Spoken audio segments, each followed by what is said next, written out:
你爱我，我爱你，我是本傻甜蜜。你爱我，我爱你，我是本傻甜蜜蜜。QQ QQ Cukuruku Cukuruku Kukru Kukru Bajeru Bajeru Cukuruku.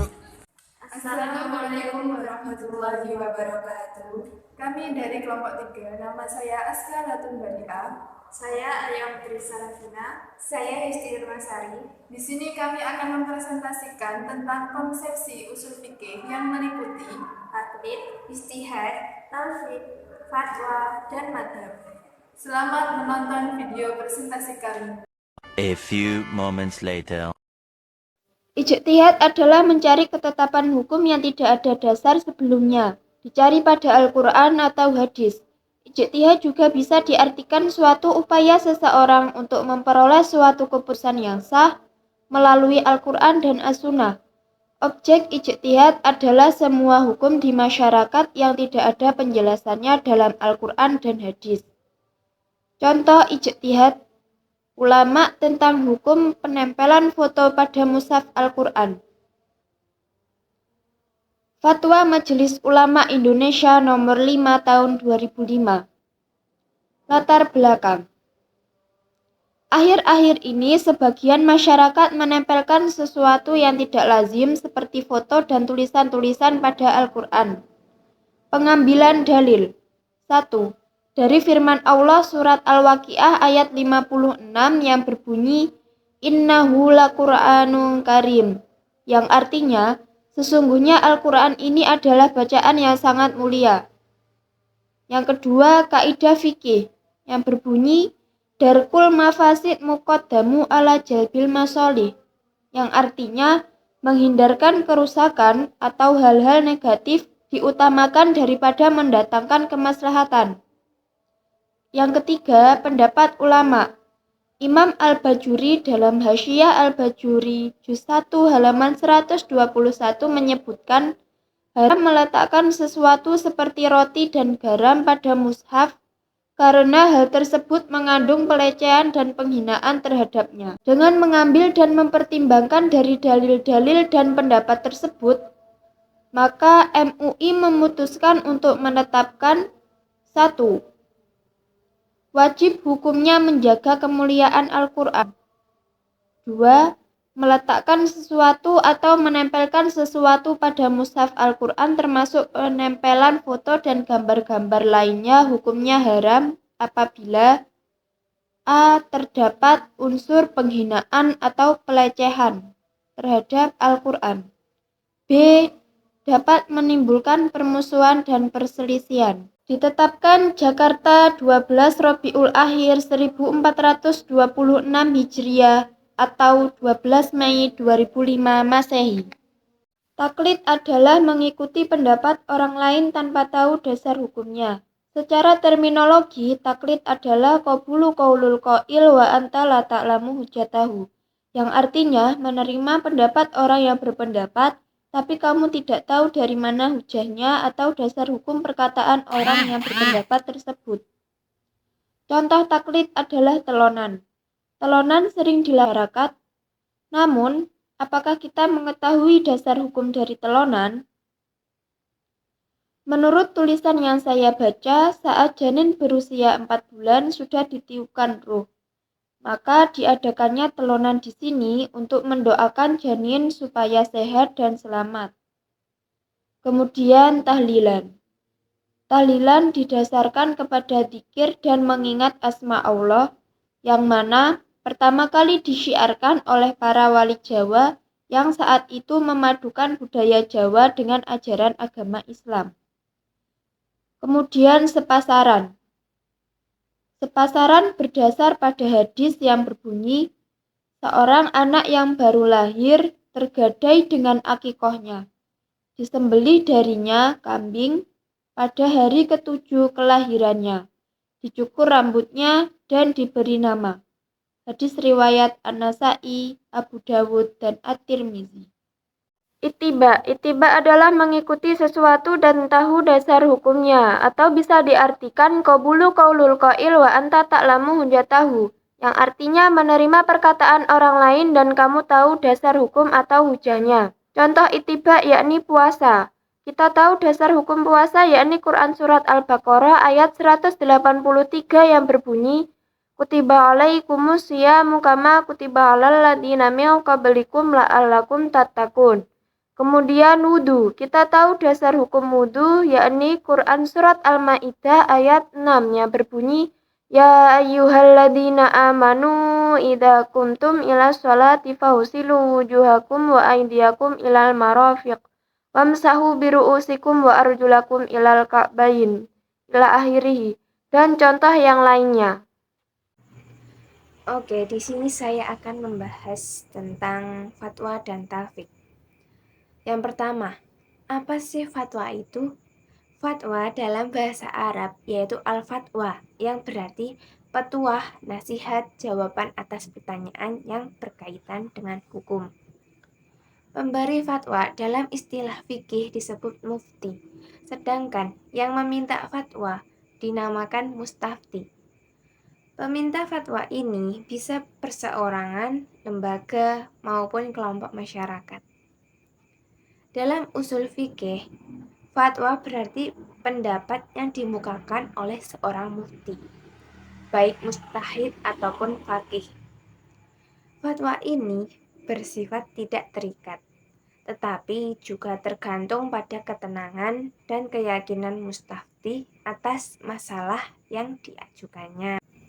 Menurut Amir Syarifuddin, fatwa atau ifta berasal dari kata afta, yang berarti memberikan penjelasan. Secara definitif, fatwa juga berarti usaha memberikan penjelasan tentang hukum syara oleh ahlinya kepada orang yang belum mengetahuinya. Dari rumusan itu dapat diketahui hakikat dan ciri-ciri berfatwa. Apa sih ciri-cirinya itu? Yaitu 1. Ia adalah usaha memberikan penjelasan. 2. Penjelasan yang diberikan itu adalah tentang hukum syara melalui hasil ijtihad. 3. Yang memberikan penjelasan itu adalah orang yang ahli dalam bidang yang dijelaskan. 4. Penjelasan itu diberikan kepada orang yang belum mengetahui hukumnya. Yang kedua adalah talfik. Apa sih talfik itu? Talfik adalah memadukan dua pendapat ulama atau dua pendapat mazhab yang diaplikasikan dalam satu waktu. Contohnya, ada seseorang ketika haji berwudu menurut mazhab Syafi'i, kemudian dia sholat. Namun setelah itu, dia bertawaf berganti ke mazhab Hanafi. Dalam hal batalnya wudhu, yang mana dalam mazhab Hanafi ini, jika bersentuhan dengan lawan jenis itu tidak membatalkan wudhu atau diperbolehkan. Dan jika ia tetap menggunakan mazhab Syafi'i, yang mana jika bersentuhan dengan lawan jenis maka itu akan membatalkan wudhunya dan akan menyulitkan ketika hendak wudhu kembali. Hal ini ada yang memperbolehkannya dan juga tidak memperbolehkannya. Ada beberapa hal talfik itu bisa terjadi, yaitu 1. Memilih pendapat-pendapat karena bertujuan untuk menghindari berbagai kesulitan sebab munculnya berbagai mazhab. 2. Talfik dapat dilakukan karena adanya toleransi dan saling menghargai di antara berbagai mazhab Islamiyah. 3. Talfik sebagai salah satu upaya pengkompromian hukum dengan berdalil kontradiksi. Saya akan menjelaskan tentang apa itu madhab. Madhab secara bahasa artinya jalan yang dapat dilalui atau dilewati. Sedangkan madhab secara istilah artinya jalan pikiran atau metode yang ditempuh oleh seorang mujtahid dalam menentukan hukum suatu peristiwa atau perkara berdasarkan dengan Al-Quran dan hadis. Madhab dibagi menjadi 4 macam, yakni madhab Hanafi, madhab Maliki, madhab Syafi'i, dan madhab Hambali. Madhab yang pertama adalah madhab Hanafi.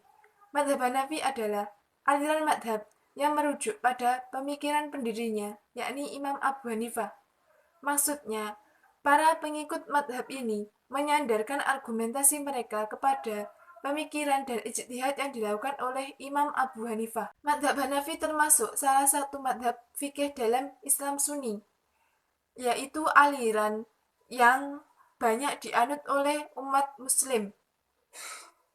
Dalam menetapkan suatu hukum fikih, madhab Hanafi berdasarkan pada beberapa sumber dengan urutan yang pertama yaitu Al-Quran, yang kedua hadis, yang ketiga atsar, yang keempat qiyas, yang kelima ihtisan, yang keenam ijma', dan yang terakhir urf.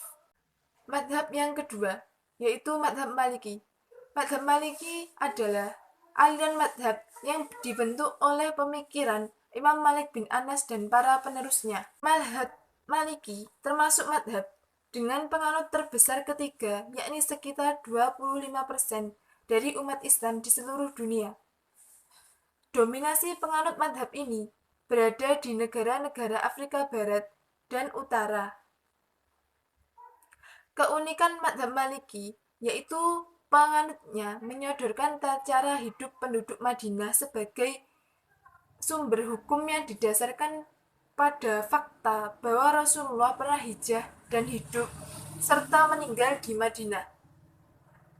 Sumber penetapan hukum madhab ini didasarkan pada beberapa sumber dengan urutan yang pertama yaitu Nas, Al-Quran dan Sunnah yang mutawatir.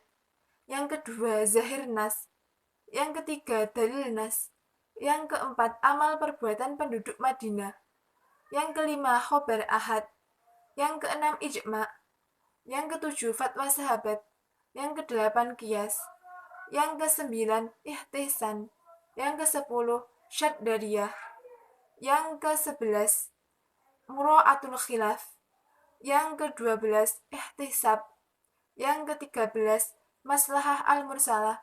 Dan yang terakhir, syariat sebelum Islam. Madhab yang ketiga, yakni madhab Syafi'i. Madhab Syafi'i adalah madhab fikih yang dicetuskan oleh Muhammad bin Idris Asy-Syafi'i atau biasa kita kenal dengan Imam Syafi'i. Madhab ini memiliki pengikut terbesar kedua setelah madhab Hanafi di seluruh dunia. Penganut madhab Syafi'i ditaksir mencapai 28% dari seluruh umat muslim Sunni di dunia, mulai dari negara Mesir, Arab Saudi bagian barat, Suriah, Indonesia, Malaysia, Brunei, Pantai Coromandel, Malabar, Hadramaut, dan Bahrain. Sumber penetapan hukum madhab Syafi'i didasarkan pada beberapa sumber dengan urutan yang pertama yaitu Al-Quran, yang kedua Sunnah, yang ketiga ijma', dan yang terakhir qiyas. Madhab yang terakhir yakni madhab Hambali. Madhab Hambali adalah suatu aliran madhab yang merujuk pada pemikiran Imam Ahmad bin Hambal beserta murid-muridnya. Berdasarkan jumlah pengikutnya, madhab ini tergolong sebagai madhab dengan pengikut terkecil di antara madhab-madhab yang lain, yaitu hanya sekitar 5% dari seluruh kaum muslim Sunni di seluruh dunia. Penganut madhab Hambali paling dominan berada di daerah semenanjung Arab dan Arab Saudi. Sekian presentasi dari kita. Terima kasih telah menonton video presentasi kita. Dan apabila ada kesalahan, kami mohon maaf yang sebesarnya. Siang-siang Merdeka Kota, jangan lupa membeli alpukat. Sekian presentasi kita, semoga bisa bermanfaat. Wassalamualaikum warahmatullahi wabarakatuh. Jangan lupa untuk Like, comment, share, and subscribe. Assalamualaikum warahmatullahi wabarakatuh. My head